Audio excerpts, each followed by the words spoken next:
নতুন করে হইছে চালু এ আবার কন্টেরেন্ট পরিচয় করাই দেখি এই আমার বয়ফ্রেন্ড। আমাদের মা বোনেরা এখানে আছেন, মেয়েদেরকে পাঠিয়ে দেয় কোচিং করার জন্য। শুক্রবারেও কোচিং করে না বেনা পড়লে ওই গেটের নিচেই বসিতে চটপটি খায়। কোনটা করে? এখনকার পোলারা বই নিয়ে আর বসে না, গুগলে সার্চ করিয়া পড়ে। ঠিক না? এখনকার পোলারা বই নিয়ে আর বসে না, গুগলে সার্চ করিয়া পড়ে। একালের মাইয়ারা কুরআন হাদিস ধরে না, একালের মাইয়ারা কুরআন হাদিস ধরে না, টিকটক ভিডিও তারা করে। একালের পোলারা বই নিয়ে আর বসে না, গুগলে সার্চ করিয়া পড়ে।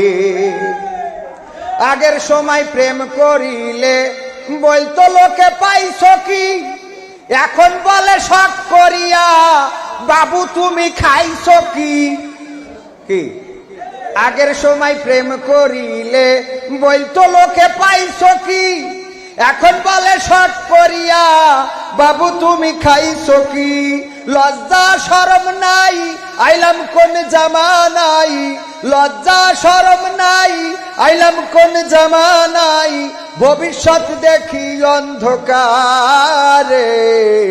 এখনকার পোলারা বই নিয়ে আর বসে না, গুগলে সার্চ করিয়া পড়ে। নতুন করে হইছে চালু এ আবার কন্টেরেন্ট পরিচয় করাই দেখি এই আমার বয়ফ্রেন্ড।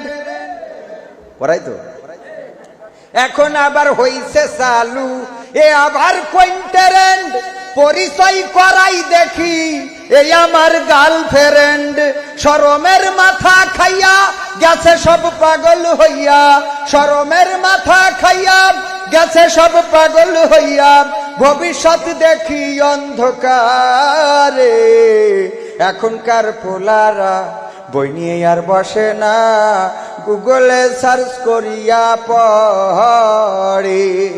একালের মাইয়ারা কোরআন হাদিস ধরে না, একালের মাইয়ারা কোরআন হাদিস ধরে না, টিকটক ভিডিও তারা করে। একালের পোলারা বই নিয়ে আর বসে না, গুগলে সার্চ করিয়া পড়ে।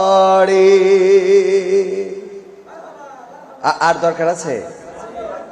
হ্যাঁ, এখনকার আসলে আমাদের যুবকেরা এখন ওই বই নিয়ে বসার সুযোগ পায় না, সব গুগলে সার্চ।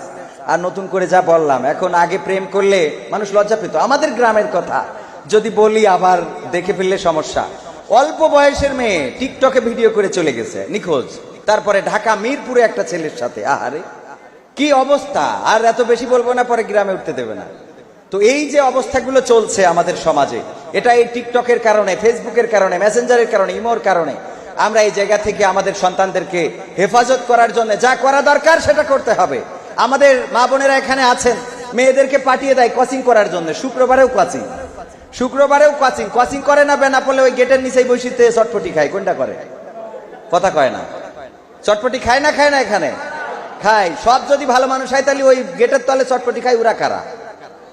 তো এই অবস্থাগুলো একটু খেয়াল করেন। আবার আমাদের মা বোনেরা অনেক সময় জানার পরেও না জানার ভান করে, কয় এই তোর আব্বা যেন শোনে না, তোর আব্বা শুনলি বলে আমার খুন করি ফেলাবে, যা করেছিস যা করিস কর, অসুবিধে নেই। আছে না?